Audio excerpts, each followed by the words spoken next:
আসসালামু আলাইকুম। প্রিয় দর্শক, অন্য মঞ্চের আলাপচারিতায় আপনাদের সকলকে আমন্ত্রণ জানাচ্ছি। ক্রিকেটীয় ধোঁকায় বাংলাদেশ, বিশ্বকাপ যাত্রার টিকিটও করে ফেলল পাকিস্তান। বাংলাদেশের আসন্ন টি-20 বিশ্বকাপে অংশ নেওয়া নিয়ে যথেষ্ট জলঘোলা হলো। অবশেষে বাংলাদেশ সিদ্ধান্ত নিয়েছে যে ভারতের ভেন্যুতে বাংলাদেশ ক্রিকেট খেলবে না। আবার আইসিসি ইতিমধ্যে তারা সিদ্ধান্ত বাংলাদেশকে জানিয়ে দিয়েছে, বাংলাদেশের অংশগ্রহণের আর সুযোগ নেই। বাংলাদেশের জায়গায় রিপ্লেস হিসেবে স্কটল্যান্ডকে ইতিমধ্যেই নিয়ে নেওয়া হয়েছে। এই যে এতটা যে জল ঘোলা হলো, এই ঘোলার পেছনে পাকিস্তান একটা বড় ভূমিকা পালন করেছে, আবার বাংলাদেশও ভূমিকা পালন করেছে। যে বাংলাদেশ টি-20 বিশ্বকাপে অংশ নেবে না, বিশেষ করে মুস্তাফিজুর রহমানকে আইপিএল থেকে বাদ দেওয়ার ইস্যুকে ধরে বাংলাদেশ আইসিসির উপর চাপ প্রয়োগের একটা চেষ্টা করেছিল, এবং এই চেষ্টায় বাংলাদেশি কর্তৃপক্ষ, বাংলাদেশ সরকারের পক্ষ থেকে পাকিস্তানের সাথে যোগাযোগ করা হয়েছিল। এবং পাকিস্তান এই যে বাংলাদেশ যে আগুন একটা তৈরি করেছে, এই আগুনে তুষ ছিটিয়েছে। পাকিস্তান বাংলাদেশকে বলেছে, ঠিক আছে, তোমরা বয়কট করো, আমরা তোমাদের সমর্থনে আছি, তোমাদের সাথে আছি। এমনকি পাকিস্তান পর্যন্ত টি-20 বিশ্বকাপ বয়কট করবার কথাও বলেছিল। এটা যদি বলেন যে বাংলাদেশকে গাছে তুলে মই টান দেওয়ার মতো অবস্থা, তেমনটাই করেছে। পাকিস্তান ক্রিকেট দল বিশ্বকাপ স্কোয়াড ঘোষণা করেছে, বিশ্বকাপ দল ঘোষণা করেছে, এরপরেও বলছে যে আমরা ক্রিকেট বয়কট করতে পারি। এর মধ্যে প্রধানমন্ত্রী শাহবাজ শরীফের সাথেও দেখা করেছে পাকিস্তান ক্রিকেট বোর্ডের প্রধান। দেখা করেও তারা জানিয়েছে যে আগামী শুক্রবার অর্থাৎ আগামীকাল অথবা আগামী সোমবার সিদ্ধান্ত দেওয়া হবে। কিন্তু তলে তলে অনেক ঘটনাও ঘটে যাচ্ছে। দীর্ঘ টালবাহানা, বিতর্ক, অজুহাতের পর আসন্ন টি-20 বিশ্বকাপ থেকে বাংলাদেশ ইতিমধ্যে ছাঁটাই হয়ে গেছে। এরপর থেকে ভ্রাতৃস্নেহে বুঁদ হয়ে বিশ্বকাপ বয়কটের হুমকি দিয়ে চলেছে পাকিস্তান। এখনো সেই হুমকির মধ্যে আছে, কিন্তু সেসব আসলে আইওয়াস। সংবাদ মাধ্যম সূত্রে জানা গিয়েছে পাকিস্তান নাকি ইতিমধ্যেই কলম্বোর বিমান টিকিট বুক করে ফেলেছে। পাকিস্তানের সবকটা ম্যাচ শ্রীলঙ্কায় পড়েছে, যার দরুন তারা ইতিমধ্যে টিকিট বুকও করে ফেলেছে। টেলিকম এশিয়া স্পোর্টস সূত্রে জানা গেছে পাকিস্তান ঘরের মাটিতে অস্ট্রেলিয়ার বিরুদ্ধে সিরিজ খেলে কলম্বোয় যাবে, সঙ্গে অজি দলও থাকবে। উল্লেখ্য, টেলিকম এশিয়া স্পোর্টের আরও একটি রিপোর্টে জানা গিয়েছিল অপেক্ষার খেলাও খেলতে পারে পাকিস্তান। 7 ফেব্রুয়ারি নেদারল্যান্ডসের বিরুদ্ধে ম্যাচ দিয়ে অভিযান শুরু করবে পাকিস্তান। পাকিস্তান ক্রিকেট দল 10 ফেব্রুয়ারি মার্কিন যুক্তরাষ্ট্রের মুখোমুখি হবে। এই দুটো ম্যাচ জিতে পাকিস্তান যদি সুপার 8-এ ওঠা নিশ্চিত করে, তাহলে তারা ভারতের বিরুদ্ধে ম্যাচ বয়কট করতে পারে। এখনকার পাকিস্তানের ভূমিকা দেখে মনে হচ্ছে যে বাংলাদেশের সাথে আসলে সৎ মায়ার মতো আচরণ করছে আইসিসি। এই অভিযোগ তুলে বিশ্বকাপ বয়কট করার কথা ভাবছে পাকিস্তান ক্রিকেট বোর্ড। তারা বিশ্বকাপ খেলবে কিনা তা জানা যাবে শুক্র অথবা সোমবার। গত সোমবারই বিশ্বকাপ বয়কটের ব্যাপারে পাক প্রধানমন্ত্রীর সঙ্গে আলোচনা করেছেন বোর্ড প্রধান মাহসিন নাকভি। 15 ফেব্রুয়ারি মুখোমুখি হওয়ার কথা দুই চির প্রতিদ্বন্দ্বীর। প্রতিবেদন অনুসারে পাকিস্তান যদি প্রথম 2 ম্যাচ জেতে, তাহলে ভারতের বিপক্ষে ম্যাচটি ছেড়ে দেওয়ার সম্ভাবনা রয়েছে। তবে এরই মধ্যে উঠে এলো পাকিস্তানের কলম্বোর বিমানের টিকিট কেটে ফেলার খবর। অনেকেই বলছেন মুখেন মারিতং জগৎ, মুখে হম্বিতম্বি করলেও বিশ্বকাপ বয়কটের মুরদ নেই মাহসিন নাকভির। আইসিসি ইতিমধ্যেই হুঁশিয়ারি দিয়ে রেখেছে, বিশ্বকাপ না খেললে বার্ষিক চুক্তির টাকা পিসিবি পাবে না। সেক্ষেত্রে 316 কোটি টাকা লোকসান হবে পাকিস্তান ক্রিকেট বোর্ডের। এই টাকা না পেলে পাক ক্রিকেটের কার্যত ভিখারির দশা হবে। তাছাড়াও জানা গেছে পাক প্রেসিডেন্ট আসিফ জারদারি, সামরিক বাহিনী এবং পিসিবির প্রাক্তন 2 চেয়ারম্যান নাজম শেঠি ও রমিজ রাজার পরামর্শ গ্রহণ করেছেন নাকভি। তাদের মত, পাকিস্তান যেন বিশ্বকাপে অংশ নেয়, এমনকি ভারত ম্যাচও তারা যেন বয়কট না করে। কি বুঝলেন? বুঝলাম এইটাই যে বাংলাদেশকে গাছে তুলে দিয়ে মই টান দিল পাকিস্তান। বাংলাদেশ পাকিস্তানের সাথে ট্যাগ হয়েছে, পাকিস্তানের সাথে যোগাযোগ করেছে। বাংলাদেশ ভারতে খেলতে যাবে না, এই দাবিটাকে সমর্থন পেতে বাংলাদেশই পাকিস্তানের সাথে যোগাযোগ করেছিল। আর পাকিস্তান বলেছে, ঠিক আছে, তোমরা দাবি বহাল রাখো, আমরা তোমাদের সাথে আছি। কিন্তু শেষ পর্যন্ত কি হলো? সাথে থাকলো না। মাঝখানে এমন কথাও উঠেছিল যে পাকিস্তান ক্রিকেট বয়কট করবে। আবার ভারতীয় সংবাদ মাধ্যম সূত্র বলছিল যে পাকিস্তান যদি বয়কট করেই ফেলে তাহলে প্রথম একটা দল তো লাগবে। প্রথম আমন্ত্রণ পাবে হচ্ছে বাংলাদেশ। বাংলাদেশ যেহেতু ভারতে খেলবে না এবং নতুন করে নাকি বাংলাদেশের খেলার সম্ভাবনাও জেগেছিল। কারণ পাকিস্তান বয়কট করলে পাকিস্তানের ওই জায়গায় যদি কাউকে রিপ্লেস করা হয় তাহলে যদি বাংলাদেশকে দেওয়া হয় তাহলে বাংলাদেশের স্বাভাবিকভাবেই শ্রীলঙ্কায় খেলাগুলো পড়বে এবং বাংলাদেশ সেই খেলা খেলবে। এমন অবস্থাও তৈরি হয়েছিল। কিন্তু সত্যিকার অর্থে শেষ পর্যন্ত এগুলো সবই তুষ ছিটানো, আগুনে তুষ ছিটানো ছাড়া কিছুই নয়। কারণ পাকিস্তান ক্রিকেট কার্যত বয়কট করলো না, দল ঘোষণা করলো আগামী শুক্রবার বা সোমবার জানাবে, কিন্তু তার আগে ইতিমধ্যে কলম্বোর টিকিটও বুক করে ফেললো। এটা এক প্রকার বাংলাদেশকে ধোঁকা দেওয়া ছাড়া কিছু না। পাকিস্তান আমাদের বাংলাদেশকে আগাগোড়ায় ধোঁকা দিয়ে এসছে, আজও ধোঁকা দিচ্ছে। পাকিস্তানিরা বাংলাদেশকে কখনোই আপন মনে করে না। সারা জীবন আজীবন আমাদের যে স্বাধীনতার আগ থেকেই শত্রু শত্রু খেলা খেলেছে আমাদের সাথে, আজও খেলছে। কিন্তু বাংলাদেশের একটি শ্রেণী কেন যে পাকিস্তান প্রীতি করে তারাই ভালো বলতে পারবেন। আজকের এই ভিডিওটি মূলত আমার সম্মানিত অনেক দর্শকদের অনুরোধে করছি। আপনারা আমার ভিডিও দেখেন, অনেকে কমেন্ট করেন, কেউ তো নেতিবাচক, অনেকে ইতিবাচক কমেন্ট করেন। তো তারা যারা কমেন্ট করেন, ইতিবাচক কমেন্ট করেন, তাদের একটা বিরাট অংশ দীর্ঘদিন যাবত বলছেন, ভাই এত কিছু নিয়ে ভিডিও করেন, একটু চান্দা ভাইকে নিয়ে ভিডিও করেন না। এবং এই যে চান্দা ভাইকে নিয়ে ভিডিও করা, এই কথার মধ্যে মানুষের যে আক্ষেপ, মানুষের যে বেদনা এবং তাদের যে দৈনন্দিন যন্ত্রণা, সেই যন্ত্রণার বহিঃপ্রকাশ ঘটাতে চাচ্ছেন আমার বক্তব্যের মাধ্যমে। যেহেতু আপনাদের জন্য ভিডিও তৈরি করি, কাজে আপনাদের সেই যে কষ্ট, কেউ হয়তো দেখে কষ্ট পাচ্ছেন, কেউ শুনে কষ্ট পাচ্ছেন, অথবা কেউ সেই চাঁদাবাজির কবলে পড়ে সর্বস্ব হারিয়ে এই মুহূর্তে আর্তচিৎকার করছেন।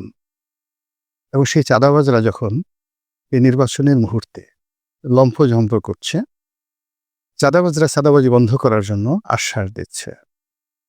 যার কাছ থেকে চাঁদা গ্রহণ করা হচ্ছে তাকে বলা হচ্ছে যে আমাকে ভোট দাও, চাঁদা আর দিতে হবে না।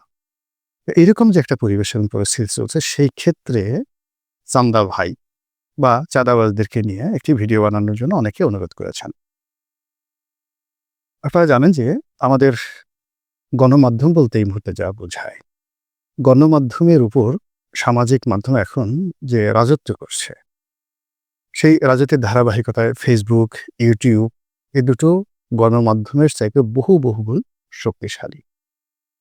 আর এই যে সামাজিক মাধ্যম, সেই সামাজিক মাধ্যমে যে সকল কন্টেন্ট ক্রিয়েটর রয়েছেন, অতীতের যে কোনো নায়ক মহানায়কের চাইতে এখন তারা রীতিমতো ভাইরাল নায়ক হয়ে পড়েছেন। যে কোনো একটি বক্তব্য, যে কোনো একটি কন্টেন্ট বা যে কোনো একটি বিষয় যখন জনগণ ব্যাপকভাবে গ্রহণ করে, তখন সেটা এই সমাজে আগে যে মূলধারা গণমাধ্যম, পত্রপত্রিকা বা টেলিভিশন, তাদের উপরেও প্রভাব বিস্তার করে। এবং এই সামাজিক মাধ্যমের অনেকগুলো কন্টেন্ট পরবর্তীতে গণমাধ্যমে শিরোনাম হিসেবে প্রকাশিত হয়। এবং তারই ধারাবাহিকতায় এই যে চান্দা ভাই নামক যে উপাধিটি, এটি একজন কন্টেন্ট ক্রিয়েটর। ভদ্রলোকের নাম আমার মনে আসছে না, কিন্তু খুবই জনপ্রিয়। ফ্যামিলি এন্টারটেইন বলে তাদের একটা ইউটিউব চ্যানেল রয়েছে, সেখান থেকে তারা অনেক সুন্দর কয়েকদিন আগে তারা একটা গান তৈরি করেছিল, আমাদেরই দেশটি নেতাতে ভরা। এবং সেখানে একজন নেতা কিভাবে হাঁটে, কিভাবে পোশাক আশাক পরে, কিভাবে দল গঠন করে, পুরো জিনিসগুলো এত অসাধারণভাবে ফুটিয়ে তোলা হয়েছে। গত 17 মাসের অনেকের মুখোশ উন্মোচিত হয়ে গেছে। এবং ওই একটা ভিডিওর মাধ্যমে কিছু মানুষের মুখোশ খুলতে গিয়ে কাউকে এতটা অপমান করা হয়েছে। আপনি যদি সকাল থেকে সন্ধ্যা পর্যন্ত কাউকে সারা দিন অবিরতভাবে ঝাড়ু পেটা করেন, কারো কান আচ্ছা মতো মুলে দেন, তারপর রাগ হয়ে কারো ঠোঁট ধরে আচ্ছা মতো আপনি যদি ঝাঁকি মারেন, গালের উপর ফটাস চড় মারতে থাকেন, তারপরে সারা শরীর কেচে, কই মাছ যেভাবে কাছে ওইভাবে কেচে লবণ আর বোম্বাই মরিচ দিয়ে দেন, তো সেই লোকটির যে যন্ত্রণা হবে, অন্তর্জ্বালা, মস্তিষ্কের জ্বালা, শরীরের জ্বালা। তো ওই যে কন্টেন্ট ক্রিয়েটর, সে মানে আমার এই দেশটি নেতাতে ভরা, অথবা এই যে চান্দা ভাই শিরোনামে যে সকল ছোট ছোট কন্টেন্ট তৈরি করেছেন, ফলে এখন চান্দা ভাই শব্দটি আমাদের দেশের একটি জাতীয় শব্দে পরিণত হয়েছে। চাঁদা সবসময় ছিল, এটা কখনো হাদিয়া রূপে, কখনো ভালোবাসা রূপে, কখনো অ্যাজ এ কন্ট্রিবিউশন, আপনি অংশগ্রহণ করলেন কোনো একটা কিছুর সঙ্গে। কিন্তু জবরদস্তিমূলক যে চাঁদাটি, এটি ডাকাতি, রাহাজানি, ছিনতাই, এগুলোর চেয়ে মর্মান্তিক। ধরুন আপনাকে কেউ অস্ত্র ঠেকিয়ে আপনার মোবাইলটি নিয়ে গেল, এটার জন্য আপনার মন কখনো প্রস্তুত ছিল না, ফলে এটা একটা দুর্ঘটনা, আপনি মোবাইলটি দিয়ে দিলেন। মানিব্যাগটা খোয়া গেল বা আপনার বাড়িতে ডাকাতি হলো, এই সকল ঘটনা ঘটে 1 ঘন্টা 1.5 ঘন্টার মধ্যে, আর মানুষ ভুলে যায়, 1 সপ্তাহের মধ্যে ভুলে যায়। কিন্তু চাঁদা এমন একটা বিষয় যেখানে প্রতিদিন প্রতি মুহূর্ত আপনাকে একটা পাশবিক যন্ত্রণা দেবে। এই চাঁদা গত 17 মাস ধরে সকল সীমা অতিক্রম করেছে। বাইতুল মোকাররমের সামনে যদি আপনি যান, আপনি দেখবেন আগে যারা এখানে বসতেন হকার, তো তাদের একটা রেট ছিল, কিন্তু এখন যারা চাঁদা কালেকশন করছেন তারা সেই রেট অতীতের যে কোনো সময় চেয়ে 3 গুণ, 4 গুণ, 5 গুণ বাড়িয়ে দিয়েছেন। একই সঙ্গে যারা ওখানে বসছেন তাদেরকে একটি সেলামি দিতে হয়েছে। মানে ছোট্ট একটা ধরেন বিড়ির দোকান নিয়ে বা একটা ফুড কার্ট নিয়ে একটা অসহায় মহিলা ফুটপাতে সিঙ্গারা, সমোসা, পেঁয়াজু এগুলো বিক্রি করছে। তো এরকম একটা ভ্যান রাখার জন্য 50,000, 60,000, 1 লাখ টাকা পর্যন্ত অ্যাডভান্স দিয়ে ওই জায়গাটা বুক করতে হচ্ছে। তারপর প্রতিদিন 200, 300, 500, 1000। তো এই যে সারাদিন সকাল থেকে সন্ধ্যা পর্যন্ত পরিশ্রম করে সে হয়তো 3,000 টাকা ইনকাম করছে, আর 1,000 টাকা চান্দা ভাই নিয়ে যাচ্ছে।